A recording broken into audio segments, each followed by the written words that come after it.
All right, everybody, welcome to another session here for the 2024 RevTech Summit.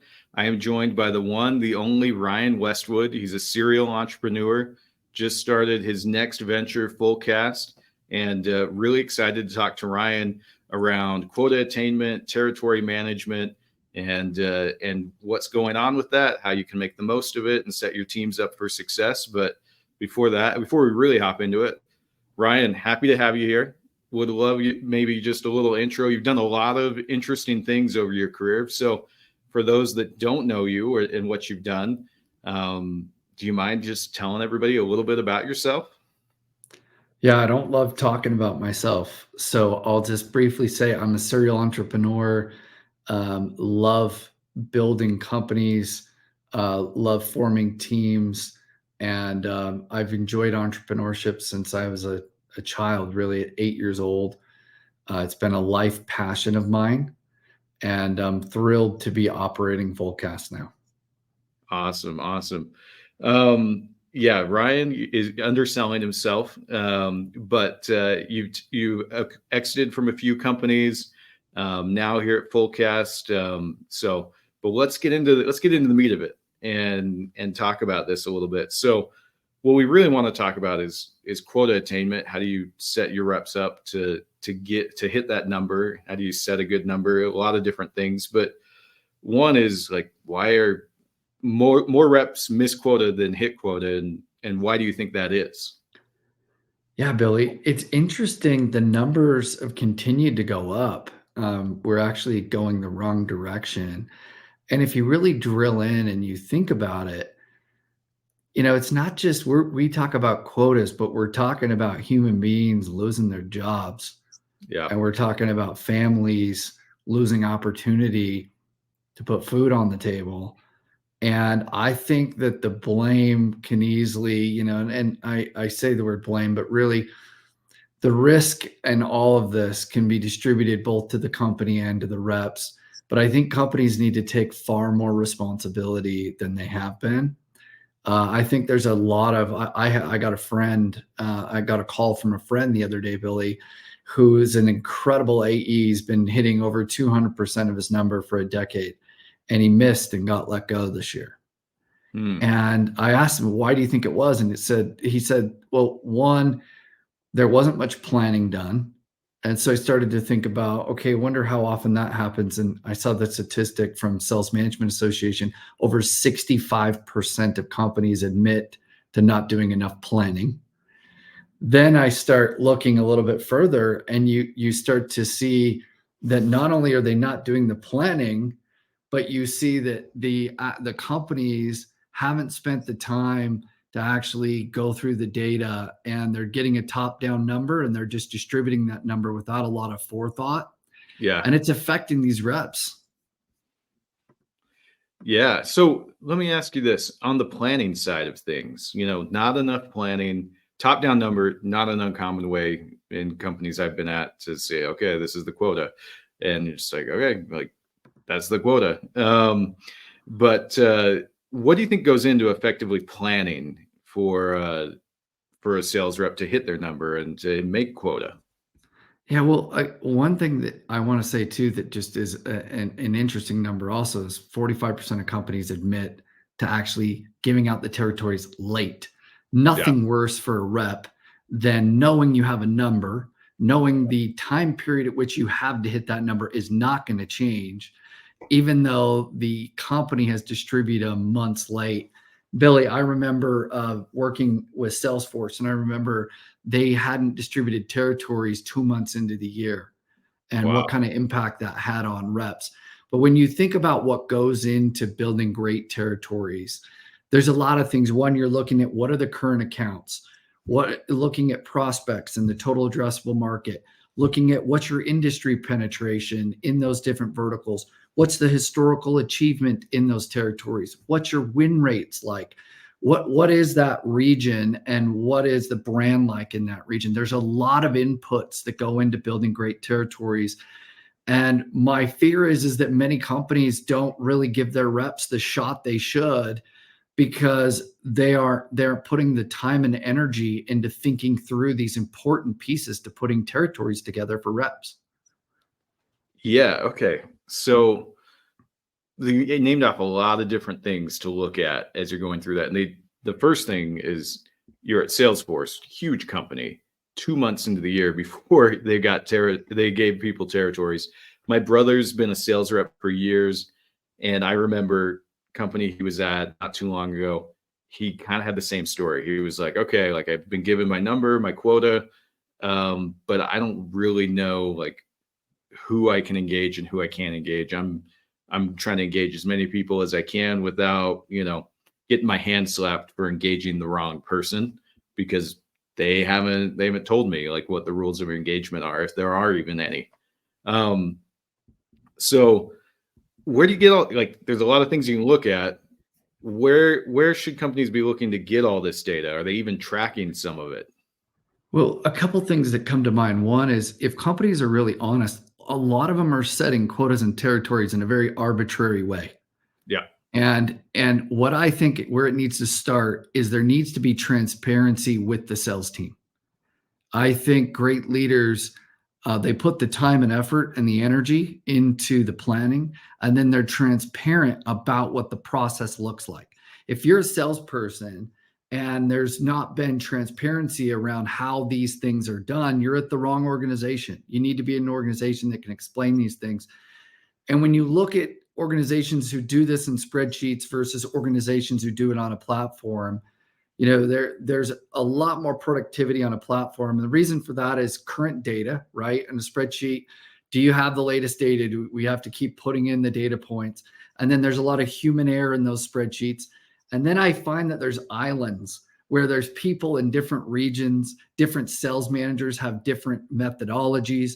And when you have rules set and it's set in the system for everybody and a transparent way of setting up quotas and territories, what happens is salespeople get confidence Yeah. around, I can hit this because I know how you came to the number. And I think companies need to realize that if reps are confident in hitting their numbers, they're vastly more likely to hit them, right? And you have to be transparent to get that confidence. Yeah, I mean, sales reps, they have a tough life. Like they have a tough life no matter what company they're at. They, hardly not many jobs have a number you have to hit every month that doesn't just depend on you like going in and putting your inputs in. You have to go and convince somebody else to sign up to give them your money every month. It's a tough job. And I agree with you. If they know how they got the number, if they don't believe in the number, they're never going to hit it. Like Mhm. if they think the number is unattainable, um, they'll just mail it in and start looking for their next job. Is what I've seen when reps don't believe they're going to hit the number. Yeah, absolutely. I think that companies don't understand that if a rep loses confidence, that I mean, it is everything. Those reps, companies need to sell salespeople as much as salespeople need to sell the product. They need to understand that they need to have them excited about the product and the process for how they came to assign these quotas and territories. I can't stress it enough. Salespeople, there's so many great salespeople, and it really hit home when my friend called from a large SaaS company, Billy, 10 years of hitting quota. And he's like, Ryan, I just got let go of, and they changed my territory 3 times this year. And I kept building momentum, and then they just pulled the carpet out from underneath me. But I don't know how they did it. I don't understand why my territory kept changing. And this is a big software company. And I think it's just unfair the way reps are being treated in those situations, and sales leaders can do better. So I agree with you. And even to go back to the example, my brother, I remember once he told me his comp plan was changed 3 times in a year.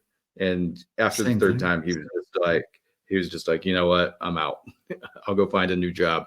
They don't know what they're doing anymore. Um, so you talked about, hey, doing it on a spreadsheet, better than nothing, but still not a great option on a platform. What kind of platform? Now, I know Fullcast helps with this. So please tell us how Fullcast can help solve this problem and what you guys do. But what kind of things should you be looking for in a platform to help you with your territory management and setting your quota goals?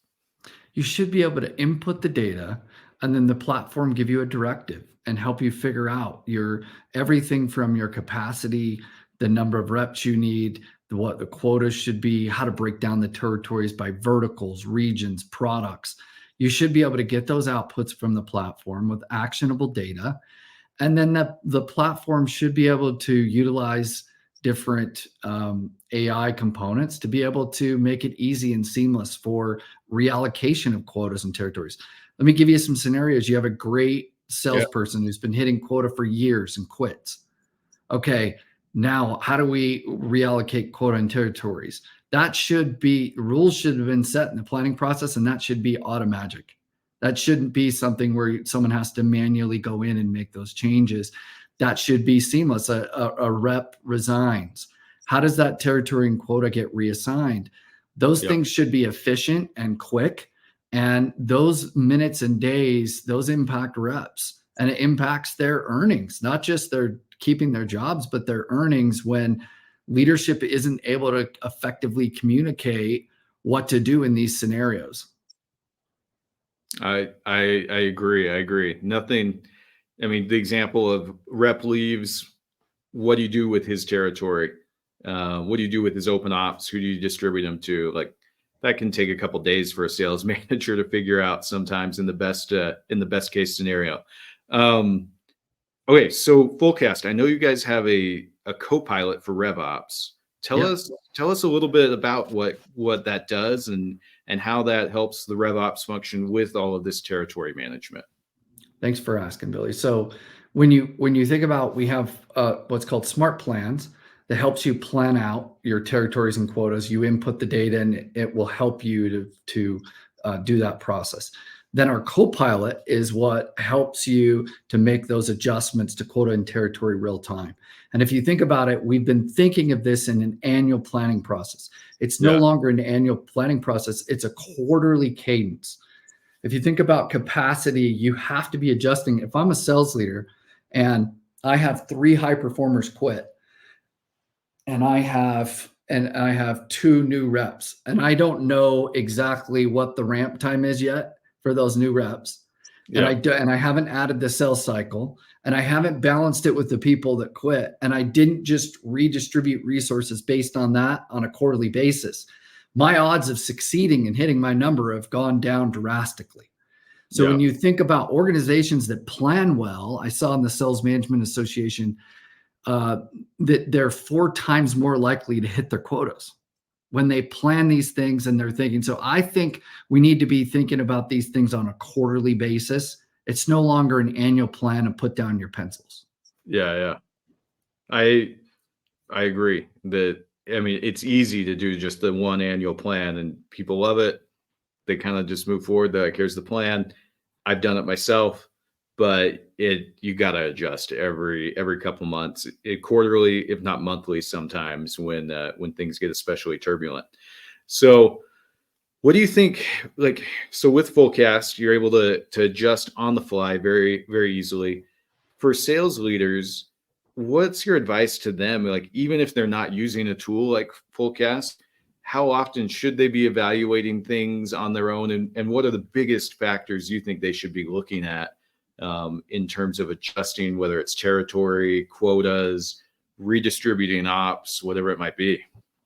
I mean, if you're not using a platform like this, I think one, you're missing out. It's on the confidence reps get from a transparent, simple process and a rigorous process with standards around it and rules of engagement. With spreadsheets, you don't always have current data, and you have islands of information that are distributed. Yeah. The other thing is speed. You can serve your reps so much better when you can adjust territories, or it just be done by rules of engagement you've set up before the year started, and you get them their quotas and territories should be given out the first day of your fiscal or calendar year. The other thing is just the ability to help reps actually achieve their quota and the growth of the company. Those little small things are what makes the difference between great sales leaders and average sales leaders. The ones that can adjust, it's just like any sport. You see these leaders that are winning all the time because you say, oh my gosh, look at the adjustments they made in the second half. Yep. Well, what adjustments are you making as a sales leader real time throughout the year to make sure that you win and succeed? In tech, if you think about it, what makes us different than a lot of the economy is the magnitude and the pace at which things are changing and moving.